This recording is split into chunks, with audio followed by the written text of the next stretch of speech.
অনেক দিন আগের কথা। একটা ছোট্ট সবুজ ঘাসের রাজ্যে ছোট্ট একটা পিঙ্ক পিঁপড়ে থাকত। তার নাম ছিল পিঙ্কু।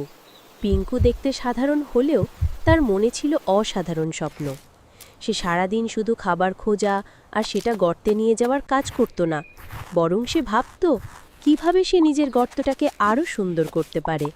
পিঙ্কুর পাশে থাকত আরেকটা কালো পিঁপড়ে, তার নাম কালু। কালু ছিল খুব অলস।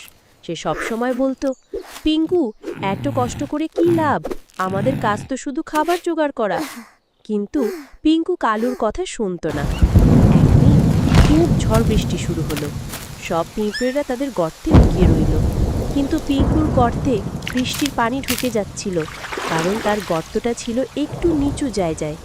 পিঙ্কু তাড়াতাড়ি তার কিছু শুকনো ঘাস আর পাতা দিয়ে গর্তের মুখটা বন্ধ করে দিল। কালুর গর্তেও পানি ঢুকছিল, কিন্তু সে পূর্বে কোনো প্রস্তুতি নেয়নি। সে পিঙ্কুর কাছে সাহায্য চাইল।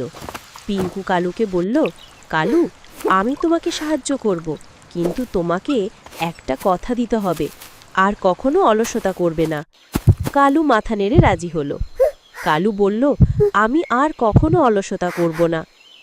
ঝড় থামার পর পিঙ্কু আর কালু দুজনে মিলে তাদের গর্ত দুটোকে আরও উঁচু জায়গায় নিয়ে গেল।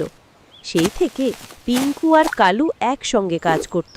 তারা শুধু নিজেদের খাবারই জোগাড় করত না, বরং তাদের বাড়ির চারপাশের জায়গাটাও সুন্দর করে রাখত। পিঙ্কু আর কালুর এই পরিশ্রম দেখে অন্যান্য পিঁপড়েরা অনুপ্রাণিত হলো। তারাও তাদের ঘরগুলোকে আরও নিরাপদ আর সুন্দর করে তুলতে লাগলো। আর এভাবেই ছোট্ট পিঙ্কুর একটা স্বপ্ন পুরো পিঁপড়ে রাজ্যটাকে বদলে দিল।